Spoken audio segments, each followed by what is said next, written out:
Hello friends, welcome to Law and GK. So friends, on this channel we discuss the contents of law and previous year papers of judicial services and other legal exams. And friends, in today's video we are going to discuss the preliminary exam paper of Maharashtra Judicial Services for the year 2015. I hope कि ये videos आपके लिए बड़ी useful रहेंगी. So friends, if you are preparing for judicial services, this channel will be very useful for you. आपके लिए बड़ा ही beneficial रहेगा. एंड अगर आपको ये वीडियो अच्छी लगी हो तो जरूर लाइक कीजिएगा, शेयर कीजिएगा अपने फ्रेंड्स के साथ. And don't forget to subscribe the channel. And while subscribing don't forget to press the bell icon so that you can get notification of our upcoming videos. And अगर आपको हमारे efforts अच्छे लगे हो तो in addition to like and subscribe, kindly give us a super thanks. Super thanks is a way to appreciate the content creator. आप जो है जो भी कंटेंट बनाता है उसको अप्रिशिएट करने के लिए आप जितना भी अमाउंट चाहें डोनेट कर सकते हैं. Minimum is 40 rupees and maximum is rupees 10,000. So don't forget to give us a super thanks. So let's move the question paper. The paper comes like this. Year mentioned here and date is also mentioned. Booklet number यहाँ पर आता है. This is series A. 2 तास 2 hours 100 marks. यहाँ पर परीक्षा क्रमांक roll number भरना होता है. All questions are compulsory. बाकी इंस्ट्रक्शंस है मराठी लैंग्वेज में, आप पढ़ सकते हैं वीडियो पॉज करके.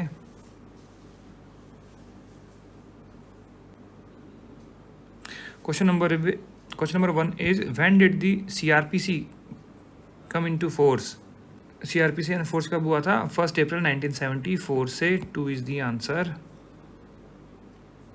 Next is 2. How can arrest be made by police officer by handcuffing the person. अगर ज़रूरत है तो हैंडकफ कर सकते हैं, बट हर बार ज़रूरी नहीं होता है. बाय टचिंग द बॉडी और giving oral intimation of arrest in case of women. ये वाला करेक्ट है. By confining the person to be arrested, ये कर लेंगे. तो B and C are correct. 3 is the answer. Next 3. The Chief Judicial Magistrate is empowered to impose a sentence of imprisonment not exceeding 7 years. 3 is the answer. Ditto question 2016 में पूछा गया था. So this shows कि भाई जो previous year paper है उसमें से 1-2 क्वेश्चन ज़रूर आता है, हमेशा आता है. प्रोविजन कहाँ है इसका? Section 29 CRPC. Next is 4. Right of the accused to be produced before magistrate within 24 hour is a fundamental right. 1 is the answer. का मेंशन किया गया है, ये आर्टिकल है ये 22 का 2 ऑफ कॉन्स्टिट्यूशन.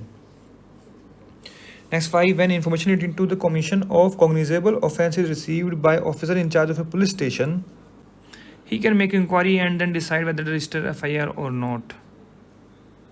या फिर has to register FIR as a rule. Compulsory होती है registration of FIR. 2 is the answer.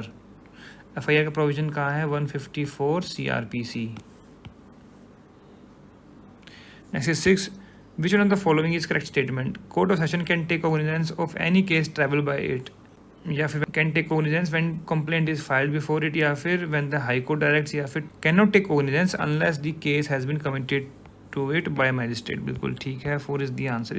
Section 199 CRPC में जहाँ पर डिफर्मेशन है ऑफ हायर डिग्निटरीज, वहाँ पर कोर्ट ऑफ सेशन जो है डायरेक्ट कॉग्निजेंस ले सकता है. 4 इसका आंसर रहेगा. Next 7. Statement of the accused under section 313 CRPC is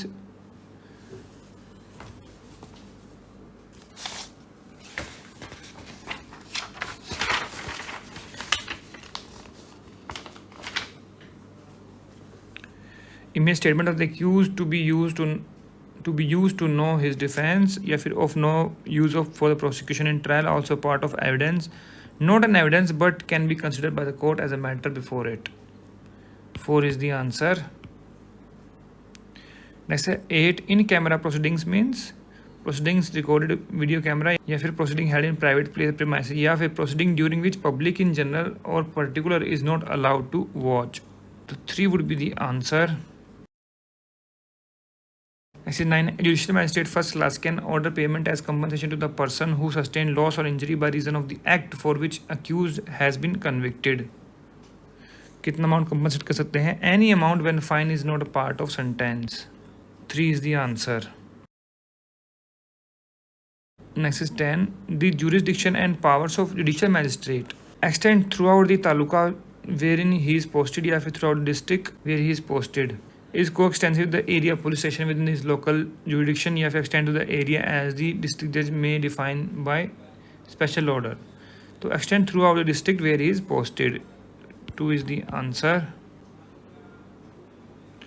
Next is 11. From an order of an acquittal by a magistrate in a complaint case, appeal lies with the High Court. 3 is the answer. Appeal in case of acquittal का mention किया गया है 378 में of CRPC. Next 12. Period of limitation for taking cognizance if an offence is punishable with fine only is 6 months. 2 is the answer. देखिए मैंने कहा था हर बार ही आता है ये क्वेश्चन। सेक्शन है ये 468 CRPC और अगर फाइन ओनली है तो 6 months है, अप टू 1 year है तो 1 year है, up to 1 year to 3 year है तो 3 year है और 3 year above है तो नो लिमिटेशन।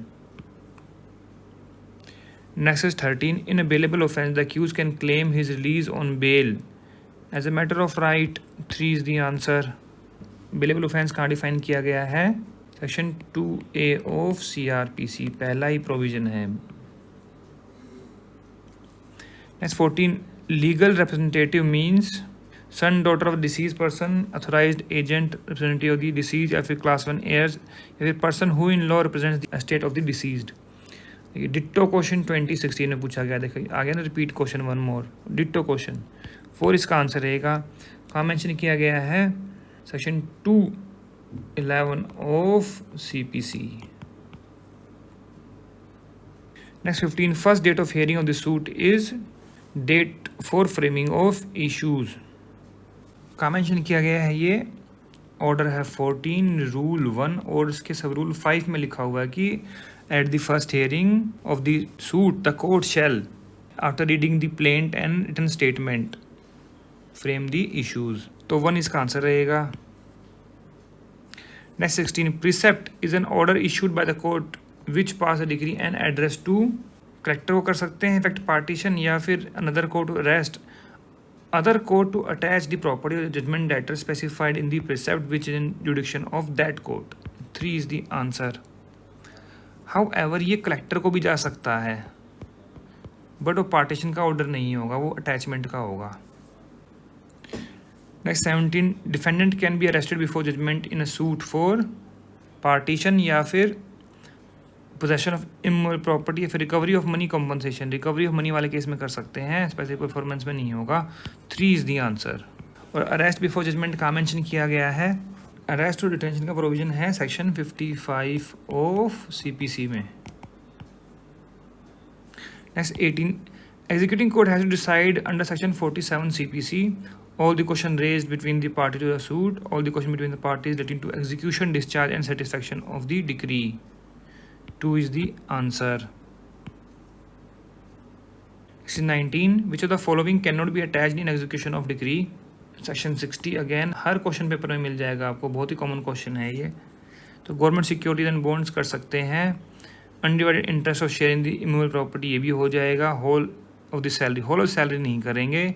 मॉर्गेज प्रॉपर्टी ये कर सकते हैं। सैलरी अब देखो जो मेंटेनेंस के लिए है तो 2/3 अटैच कर सकते हैं, अगर अदर देन मेंटेनेंस तो फर्स्ट 1000 माइनस 1/3 ये आप अटैच कर सकते हो। तो 3 इसका आंसर रहेगा। Next 20. Service of summons notice bye advertisement in a newspaper is a substituted service when the court is satisfied that the defendant is avoiding service or he cannot be served in ordinary way. 4 is the answer. का mention किया गया है ये है order 5 summons का rule है ये 20 and sub rule 1A. Next 21. Inherent powers of the civil court are का मेंशन है सेक्शन 151 CPC में। Complementary to the power specifically conferred to be used when required to render justice. ये बिल्कुल ठीक है। Power conferred by statute which are not limited by statutory provision या फिर plenary power of the court complementary to the power specifically conferred. तो 1 is the answer. Next 22. Temporary injunction under Rule 2 Order 39 CPC can be granted after institution of the suit but before or even after the judgment. 2 is the answer. Temporary injunction suit के institute होने के बाद कभी दे सकते हैं। Next 23, suit is liable to be dismissed when there is non-joinder of necessary parties. 3 is the answer. Next 24, defendant can be set up counterclaim against the claim of plaintiff when defendant has a cause of action accrued before filing the suit, या फिर when defendant has a cause of action accruing against the plaintiff either before or after filing of the suit. तो 2 is the answer. और date of return statement तक वो जो है claim आपके पास होना चाहिए, उसके बाद नहीं, उसके बाद आएगा तो फिर सेपरेट सूट डालना पड़ेगा, ठीक है ना। तो फाइलिंग के बाद भी जो है अगर कोई कॉज ऑफ एक्शन अराइज हुआ है तो वो आप जो है एज अ काउंटर क्लेम लेके आ सकते हैं। काउंटर क्लेम का प्रोविजन कहाँ पर है, ऑर्डर है ये 8 एंड रूल 6A। नेक्स्ट 25, एक्शियो पर्सनलिस मोरिटर कम पर्सोना means personal action dies with the person. 4 is the answer. Next 26, odi alterum partem means here the other side, all the parties shall be heard. तो 2 is the answer. बहुत ही common maxim है ये तो. Next 27, ubi just ibi remedium means where there is right there is remedy. 3 is the answer. Next 28, which of the following statement of the witness is not admissible? Girl told me that she was sexually assaulted. Girl was crying and complained that she was assaulted. Girl was depressed and did not say anything. Girl told me that she was actually assaulted. This is hearsay. Now you would be thinking, ये दोनों क्या होगा फिर? See, these are showing the conduct or behavior or state of things, state of mind at that time. So relevancy में आ जाएगा section 8, section 14, ठीक है ना। तो 1 इसमें आंसर रहेगा, not admissible. Next 29, the term of written contract can be proved by oral evidence of witness who witnessed the execution, या फिर who drafted it, या फिर producing the written contract itself, or by secondary evidence when permissible. 3 is the answer. Next 30, the expression res gestae means the things done in the course of transaction. Same course of transaction लिखा होता है, तो 1 is the answer. Section कौन सा है? Section है 6 Evidence Act.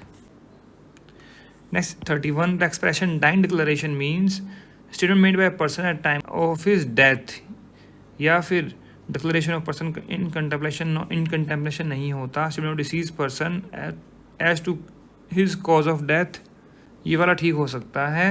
फिर declaration of person on death bed about disposition of property, no, ये नहीं होगा। तो 3 could be the answer, but most appropriate जो perfect answer होता है वो नहीं है, but options के according 3 आंसर रहेगा। DD बार में कहाँ प्रोवाइड किया गया है? Section 32(1) of evidence act. 32, confession means admission of facts constituting an offense. 2 is the answer. Admission is species and confession is subspecies. Now you would be thinking कि भाई where is genus? होता तो ऐसे है ना कि भाई this is genus and this is species. तो relevancy is genus. ये स्टेटमेंट है पूरी। Relevancy is genus, admission is species and confession is subspecies. Next 33, judgment in rem is binding on the parties of the proceeding, या फिर judgment that binds the world. 3 is the answer. Against the whole world होता है ये। Next 34, which of the following is not an evidence within the meaning of section 3 of Evidence Act? Deposition of witnesses recorded at a trial, ये तो evidence है। फिर documents produce for inspection of the court, ये भी है। Electronic record produce in the proceeding, ये भी है। Report as to local investigation submitted by the commissioner appointed by the court under section 9 under rule आना चाहिए 9 ऑफ ऑर्डर 26 CPC। तो ये एविडेंस नहीं होगा, ये तो रिपोर्ट ही है, तो 4 इसका आंसर रहेगा। Next 35, opinion of elderly person in the society is admissible to prove general conduct and character of the parties, या फिर general customs or rights. 3 is the answer. कहाँ मेंशन किया गया है? ये सेक्शन है ये 48 of Evidence Act. Next 36, print out of a photo taken with digital camera is a secondary evidence. 2 is the answer. Primary evidence कहाँ provide किया गया? Section 62, 64, secondary 63, 65। 37. What is the object of contradicting the witness with the previous inconsistent statement? To challenge his veracity या फिर to challenge his knowledge या फिर to show he is interested witness या फिर fortify his veracity. To challenge his veracity, one is the answer. Next 38. Which of the following is an accurate proposition? Lunatic is a competent witness. No. Lunatic is not a competent witness, but lunatic is a competent witness when he is able to understand the question and give rational answer. बिल्कुल ठीक है. 3 is the answer. Section 118 क्या कहता है कि who is competent witness in Evidence Act. 3 is the answer. Next 39. Adverse inference may be drawn against the party when he did not examine himself as a witness या फिर he did not participate in the proceeding या he failed to prove material document though produced, material evidence or documentary not produced though available. तो yes obviously समझ लेंगे हम. 4 is the answer. Section कौन सा है लगेगा? 164 evidence act. Next 40. When legal presumption provides that court shall presume a fact, it is a rebuttable presumption. 3 is the answer. देखिए 3 type की presumptions होती हैं. कौन कौन सी? ऑफ लॉ, फैक्ट और मिक्स्ड presumptions. अब लॉ में कौन सी आ गई? May presume, shall presume and conclusive proof. But again 2 type की हैं. ये कैसी है? Rebuttable and irrebuttable. तो मे और शैल जो हैं वो रिबटेबल हैं एंड जो कंक्लूसिव प्रूफ होता है that is irrebuttable presumption of law. तो 3 इसका आंसर रहेगा. Next 41. Which of the following is not related to the principle of मेंस रिया? डिसऑनेस्टली, वॉलंटरली, फ्रॉडलेंटली या फिर cautiously in good faith.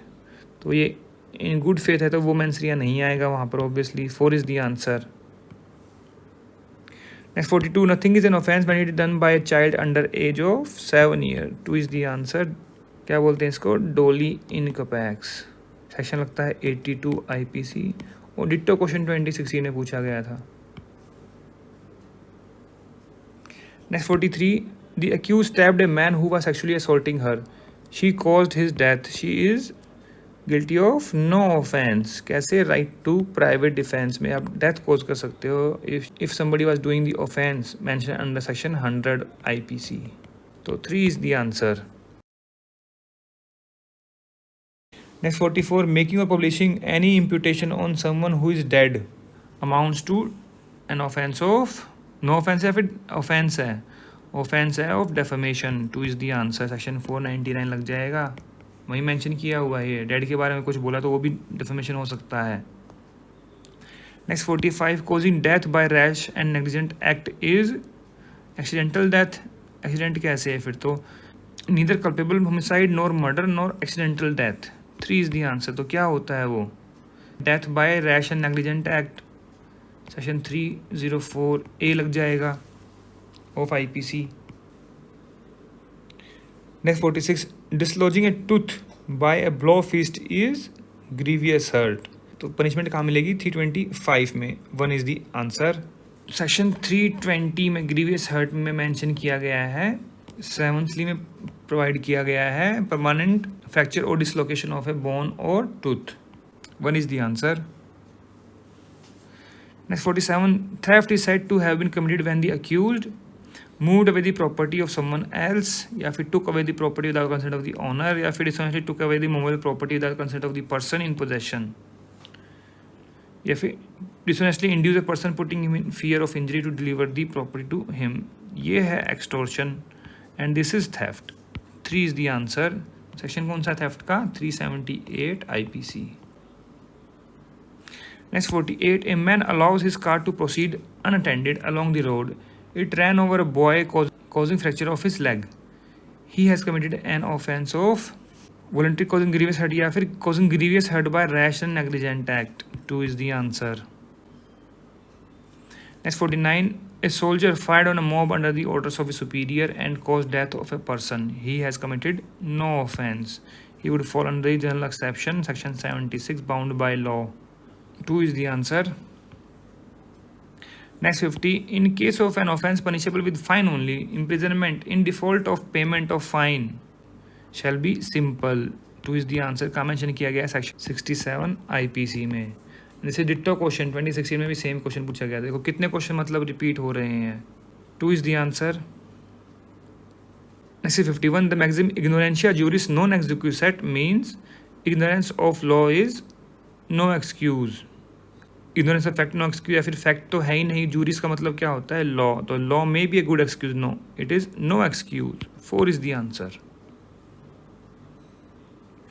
Next 52, robbery is an aggravated form of theft, extortion, या फिर दोनों। 3 इज द आंसर। और आना चाहिए बट यहाँ पर सेक्शन 390 रॉबरी की डेफिनेशन में प्रोवाइड किया गया है।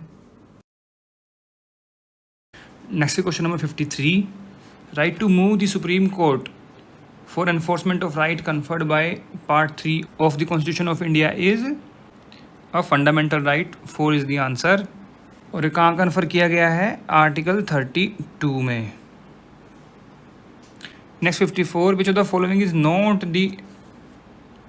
a right under 19(1) of the constitution, right to form association और union, ये है। This is 19(1)(c), right to go on strike, ये नहीं है। right to carry on any occupation, ये है G, and assemble peacefully, ये है B।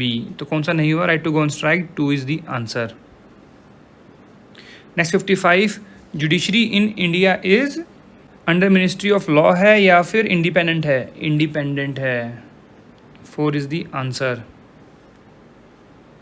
Next 56, supreme court issues prerogative writs under article 32 of the constitution. 1 is the answer. और इसकी power कहाँ पर है, रिट इशू करने की पावर। देखिए रिट इशू करते हैं 32 में, बट पावर कहाँ दी हुई है, in article 139। Next 57, what are the qualifications for the appointment of judge of a high court। तो क्वालिफिकेशन ऑफ जजेस ऑफ हाई कोर्ट कहाँ पर मेंशन किया गया है, इन आर्टिकल 217 ऑफ कॉन्स्टिट्यूशन में। He must be a citizen of India, yes बिल्कुल ठीक है ये। He must have held a judicial office in India for at least 10 years, ये बिल्कुल ठीक है। He must have been advocate of a high court for at least 10 years, ये भी बिल्कुल ठीक है। तो सारी ठीक हो गई इसमें, all of the above. 4 is the answer. Next 58, which provision of the Constitution recognizes the right of the accused to remain silent as a fundamental right। यह है आर्टिकल 20 में, एंड उसके क्लॉज 3 में, 20 का 3 लिखा हुआ, no person accused of any offence shall be compelled to be witness against himself. Compel नहीं कर सकते, तो 3 इसका आंसर रहेगा। और ये क्वेश्चन पहले भी आ चुका है, रिपीट क्वेश्चन है ये। Next 59, habeas corpus means direction to produce the person before the court. 3 is the answer. Next 60, fundamental rights are found in, कौन से पार्ट में है, part 3 of the constitution. 1 is the answer. 2 में क्या है, citizenship. Part 4 क्या है, DPSP। Next 61, Chief Justice of India and other जजेस of the supreme Court continue to hold office until they attain the age of 65 years। 3 is the answer. कहाँ mention किया गया है ये, आर्टिकल 124 के क्लॉज 2 में। Next 62, which of the following territory are under the jurisdiction of the high court of Bombay. तो महाराष्ट्र आता है, यस बिल्कुल आता है। गोवा दमन दीव, यस। दादर नागर हवेली, यस ये भी है। फिर all of the above. 4 is the answer obviously. Next 63, executive powers of the Union of India vest in the President of India। 1 is the answer। कहाँ मेंशन किया गया है ये मेंशन किया गया है article 53 of the constitution. Next 64, amicus curiae means friend of the court appointed to assist it। कोई advocate होता है, उसको अपॉइंट करते हैं कोर्ट को असिस्ट करने के लिए, तो उसको बोलते हैं amicus curiae। तो 4 इसका आंसर रहेगा। Next 65, the expression S cheat means, देखिए फिर से रिपीट क्वेश्चन है ये, बहुत सारे क्वेश्चन जो रिपीट होते हैं। तो क्या होता है cheat, amassing property by cheating या फिर causing wrongful loss. No, it is lapsing of property to the state on the death of owner living behind no will और नो एयर। जिसका कोई नहीं, उसका कौन है, गवर्नमेंट होती है, उसकी प्रॉपर्टी उसके पास ली जाती है। तो 3 इसका आंसर रहेगा। उसके बारे में मेंशन भी किया गया है हिंदू सक्सेशन एक्ट में सेक्शन 29 में, अगर आप देखें तो हमें मिल जाएगा आपको इस चीट के बारे में। But that is for particularly for Hindus, but जो जनरल जो रूल है, लॉ है, वो यही रहता है अंडर। फिर जो बाकी लोगों के लिए कहाँ पर है, इंडियन सक्सेशन एक्ट में। Next 66, agreement in restaurant of marriage of anybody is void, 2 is the answer. और ये कहाँ मेंशन किया गया है, देखिए मैं हर बारी हर पेपर में आता है, हर साल आता है, हर बारी मैं डिस्कस भी करता हूँ। इसका मैंने एक बनाया हुआ है CMTLUW, agreement without consideration void 25 है, फिर रेस्ट्रेंट ऑफ मैरिज 26 है, रेस्ट्रेंट ऑफ ट्रेड 27 है, रेस्ट्रेंट ऑफ लीगल प्रोसीडिंग 28 है, अनसर्टेन 29 है एंड वेजरिंग 30 है। तो ये सारे एग्रीमेंट क्या होते हैं, वॉइड होते हैं। और एक 24 भी है जहाँ पर ऑब्जेक्ट इज़ अनलॉफुल, है ना। तो 24 से 30 तक सारे एग्रीमेंट जो हैं वॉइड हैं। तो इस तरीके से आप याद कर सकते हैं। जब भी आप एग्जाम में जाए ना, फटाफट ये CMT लव लिख लो, 25, 26, 27, 28, 29, 30, क्वेश्चन पक्का आएगा। 2 इसका आंसर रहेगा। Next 67, contract of insurance is contract of indemnity, 3 is the answer. Contract of indemnity के बारे में कहाँ मेंशन किया गया है, section 124, 125 of contract act. Next 68, voidable contract is not enforceable या फिर enforceable by law at option of 1 और मोर ऑफ द पार्टीज, तो 2 इसका आंसर रहेगा। और कहाँ मेंशन किया गया है वर्डेबल कॉन्ट्रैक्ट के बारे में, section 2I of contract act. Next 69, the expression liquidated damages means penalty to be paid by the party who commits the breach of contract, या फिर अर्नेस्ट मनी पेड, या फिर an amount stipulated in the contract as damages which can be recovered by one party if the other party breaches it. मतलब क्या हुआ कि जब आपने एग्रीमेंट किया तो वहाँ पर लिख दिया कि भाई किसी पार्टी ने ब्रीच किया तो उसको इतना पैसा देना पड़ेगा। तो ये क्या है, लिक्विडेटेड डैमेजेस। अगर नहीं लिखा तो वो क्या होता है, अनलिक्विडेटेड, फिर वो कोर्ट को सर्टेन करना पड़ता है। तो 3 इसका आंसर रहेगा। और इसके बारे में कहाँ मेंशन किया गया है, ब्रीच ऑफ कॉन्ट्रैक्ट के बारे में 73 में, एंड डैमेज के बारे में लिखा हुआ 74 में of contract act. Next 70, B offers A for his car ₹2 lakh and the car is to be delivered on the next day by A's driver. B gave a post-dated check of next month. A accepted the offer and the check. When would the car become property of B? Next day होगा या फिर encashment of check होगा या फिर date of check होगा? As soon as the offer is accepted by A, that is on the same day. फिर payment बाद में होती हो तो हो, सेल तो हो गई ना यहाँ पर। 4 इज़ द आंसर। इसके लिए आप देख सकते हैं section 19 of cell of goods Act, the property passes when intended to pass. जब प्रॉपर्टी आपकी इंटेंशन उस टाइम पर पास करने की है तो ऑब्वियसली उसी टाइम पर ये पास हो जाएगी। Next 71, which of the following agreements is not a contract for unlawful consideration और ऑब्जेक्ट। मतलब ये एक वैलिड कॉन्ट्रैक्ट के बारे में बात कर रहे हैं। A promise to maintain B's child and B promises to pay 5,000 per month, ये बिल्कुल ठीक है कॉन्ट्रैक्ट ये वाला, ये हो गया ठीक। फिर A promises B to drop the prosecution he has instituted for robbery and B promises to pay restoration value of the things robbed, तो ये तो अनलॉफुल कंसिडरेशन हो गया। फिर है A promise to pay ₹50,000 to B if he procures an employment in the public service, ये भी unlawful हो गया। फिर A agreed to let his house for monthly rent of ₹5,000 to B wherein the latter would run a gambling business, ये भी unlawful हो गया। तो B, C and D क्या हैं, अनलॉफुल कंसिडरेशन वाले हैं। अब देखिए क्या पूछा हुआ यहाँ पर, which agreement is not a contract for unlawful consideration और ऑब्जेक्ट। इसका मतलब क्या हुआ कि B, C, D हो गया अनलॉफुल कंसिडरेशन वाले, नोट कौन सा हुआ, सिर्फ A। अब वो ऑप्शन में ही नहीं है यहाँ पे, तो ये क्वेश्चन जो है हो गया गलत, ऑप्शन इन्होंने ठीक से नहीं बनाए। अनलॉफुल कंसिडरेशन एंड ऑब्जेक्ट के बारे में कहाँ पर बात की गई है, section 24 of contract act. Next 72, oral contract is a valid होता है, obviously 1 is the answer. Next 73, finder of the goods become a bailee, 2 is the answer.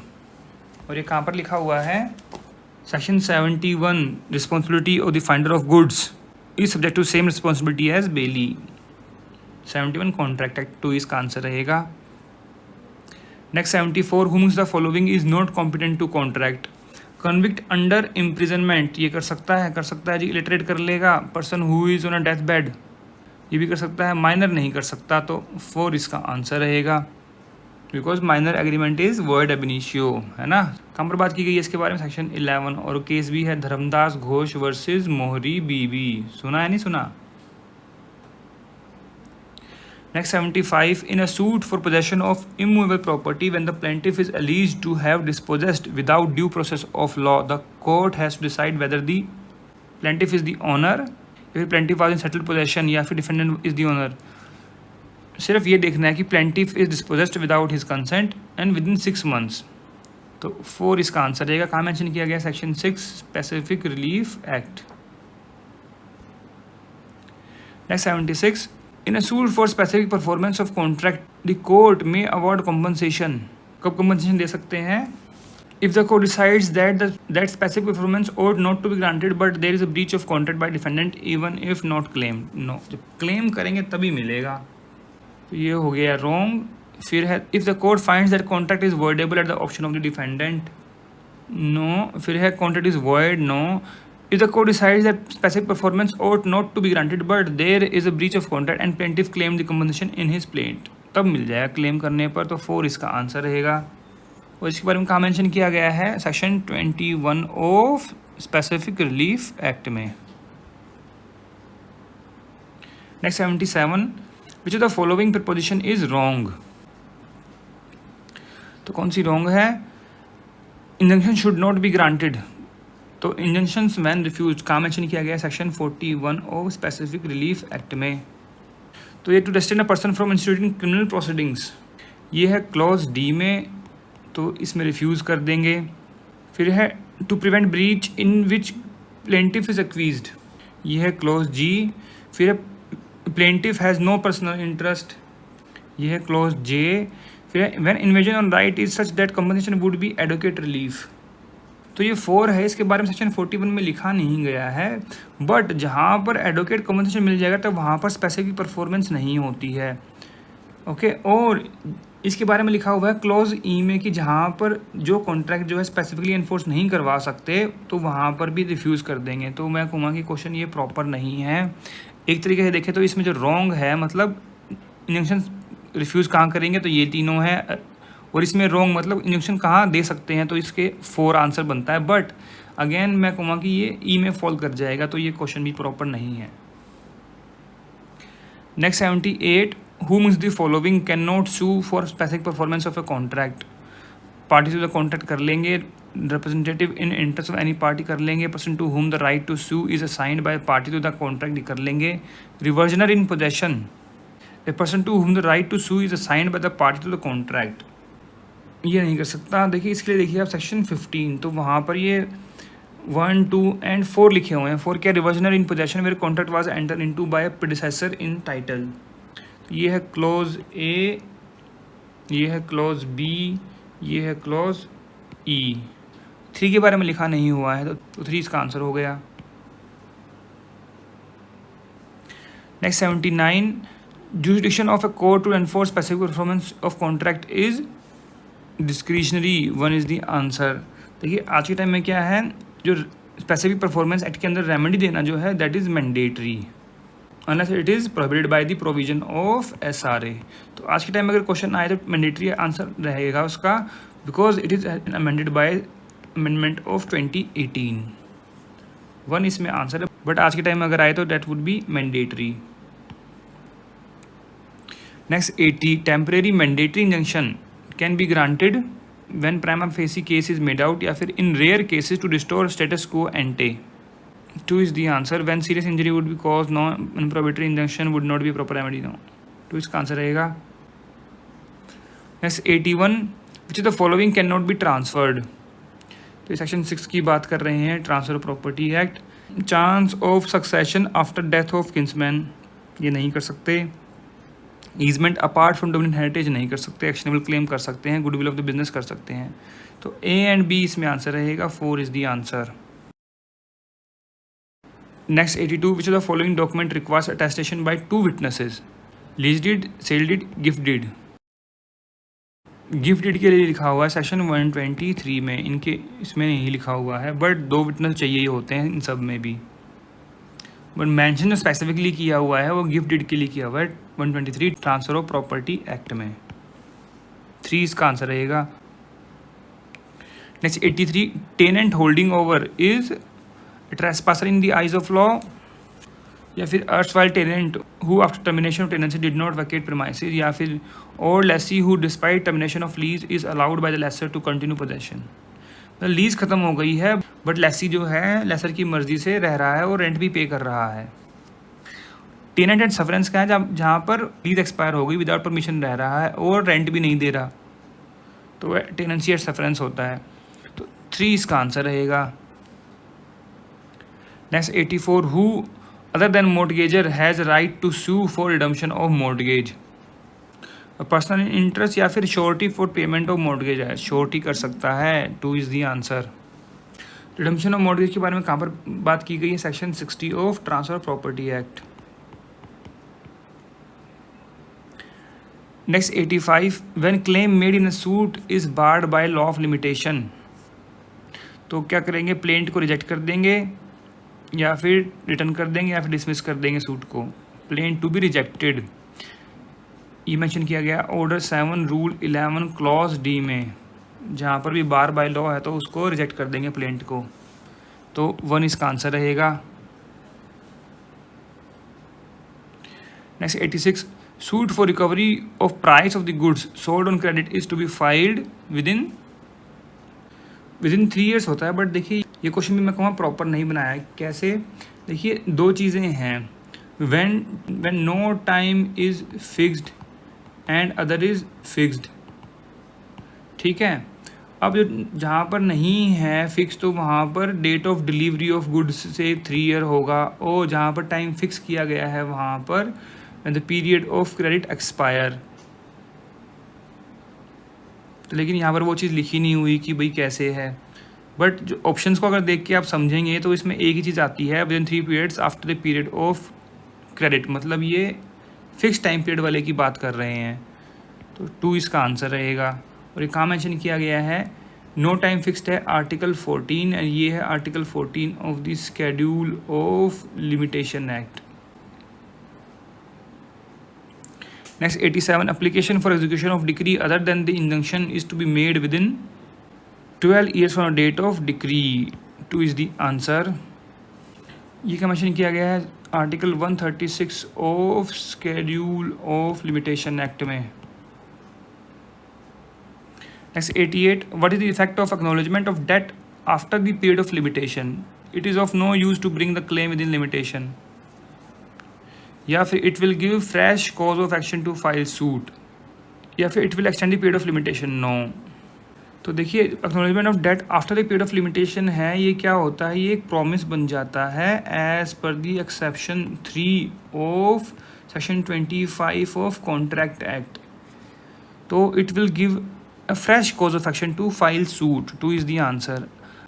But in the limitation act it will be of no use. But यहाँ पर generally पूछ रहे हैं, ये नहीं लिखा हुआ कि लिमिटेशन एक्ट के अकॉर्डिंग क्या होगा, वो नहीं पूछ रहे हैं। तो जनरली पूछ रहे हैं तो it will give fresh cause of action to file suit. 2 is the answer. Next 89, for bringing on record legal representative of the deceased party application is to be made within 90 days from date of the death of such party. 2 is the answer. कहाँ mention किया गया? Article 120 of schedule of limitation act में। Next 90, suit for specific performance of contract is to be filed within 3 years from date fixed for performance if no such date is fixed from date of refusal by the defendant. 2 is the answer. और ये कहाँ mention किया गया है? Article 54 of schedule of limitation act में। Next 91, partnership is a joint venture of 2 more person who agreed to share profits, या फिर legal entity होती है independent. No. Business in by 2 or more person who agreed to share the loss. No. Joint venture होता है तो 1 is the answer. Next 92, when is partnership called a partnership at will. Partnership at will के बारे में कहाँ पर बात की गई है? सेक्शन 7 ऑफ पार्टनरशिप एक्ट में। तो when it is to be dissolved on happening of some event, no. फिर when there is no provision in the contract about the duration और डिटर्मिनेशन ऑफ पार्टनरशिप, ये ठीक है। फिर है where there is no provision in the contract as regard duration and it is to be continue till the work that the partner have undertaken is completed. ये तो fix period वाली partnership हो गई, तो 2 इसका आंसर रहेगा। Next 93, caveat emptor means let the buyer beware, 1 is the answer. Next 94, seller has the right to stoppage of goods in transit when check is given to the buyer bounces, या फिर buyer despite promise fails to pay the price, या फिर buyer become insolvent। तो buyer become insolvent, 3 is the answer। कहाँ mention किया गया है? Section 50 of cell of goods act में। Next 95, Maharashtra rent control act is not applicable to the premises let to public sector undertaking और statutory cooperation, ये बिल्कुल ठीक है। Any private limited company, no apply होता है। कोऑपरेटिव सोसाइटी पर भी होता है, चैरिटेबल ट्रस्ट पर भी होता है, तो 1 इसका आंसर रहेगा। ये मेंशन किया गया सेक्शन 3 एग्जम्पशंस में in the Maharashtra rent control act. Next 96, who would be the tenant of a residential premises after the death of the tenant. जो साथ रह रहे हैं वही होंगे, तो wife of the deceased tenant ये है, एल्डर सन ये भी हो जाएगा। फिर all the members of the family deceased tenant, no. Any member of deceased tenant family who was residing with the tenant eight time of his death, 4 is the answer. और tenant की definition कहाँ provide की गई है? Section 715 में in Maharashtra rent control act में। Next 97, the court under section 33 of Maharashtra rent control act is civil court of small causes where it is established under any law, if not then court of civil जज junior division. तो ये वाला correct है। फिर court of civil जज of, यहाँ senior division नहीं है, जूनियर डिवीजन आना चाहिए। And if there is no court of civil जज junior division then senior division. तो ये ऊपर नीचे कर दिया, तो ये हो गया रॉन्ग। जुडिशियल में से ये रॉन्ग है, ये भी रॉन्ग है, 1 इसका आंसर रहेगा। बट इसके बारे में स्पेसिफिकली ये लाइन नहीं लिखी हुई है, इसके लिए देखिए सेक्शन 33, तो वहाँ पर क्लॉज बी में लिखा हुआ है स्मॉल कॉज कोर्ट, अगर जहाँ पर इस्टेब्लिश किया गया है स्मॉल कॉज कोर्ट, और elsewhere the court of civil जज जूनियर डिवीजन, वो नहीं है तो सीनियर डिवीजन, तो 1 इसका आंसर रहेगा। Next 98, under the provision of Maharashtra rent control act transfer of tenanted premises is permissible when the contract provides the premises can be sublet or given on leave or license, 3 is the answer। Next 99, no suit for eviction on the ground of arrears of rent can be filed until the expiration of 90 days next after notice of demand of rent is served on the tenant, 2 is the answer। और एक काम mention किया गया है ये section 15 of Maharashtra rent control act में।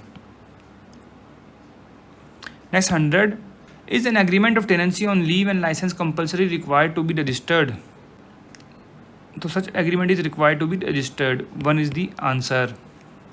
इसके बारे में क्या मेंशन किया गया है? Section 55 of Maharashtra rent control act में लिखा हुआ है लीव लाइसेंस हो या फिर लेटिंग ऑफ एनी प्रीमाइसेस हो तो रजिस्टर करवाना पड़ेगा, 1 is the answer. So friends, here we have discussed all the questions of preliminary exam paper of Maharashtra Judicial Services Civil Judge year 2015। अगर आपको इसमें कोई कमी लगी हो, कोई सजेशन हो, कोई एडवाइस हो, कोई कमेंट्स हो, तो आप जो है कमेंट सेक्शन में जाकर भी लिख सकते हैं। We always appreciate your comments. And अगर आपको ये वीडियो अच्छी लगी और एफर्ट्स हमारे अच्छे लगे हो तो इसको जरूर लाइक कीजिएगा, शेयर कीजिएगा अपने फ्रेंड्स के साथ, so that they can come to know about our channel and वो भी बेनिफिट ले सकें।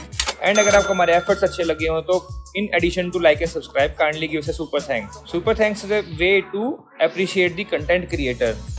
आप जो भी कंटेंट बनाता है उसको अप्रिशिएट करने के लिए कोई भी अमाउंट जो है डोनेट कर सकते हैं। From minimum starts with 40 rupees and maximum to 10,000 rupees. तो kindly give us a super thanks. So friends, thanks very much for watching this video. Thank you.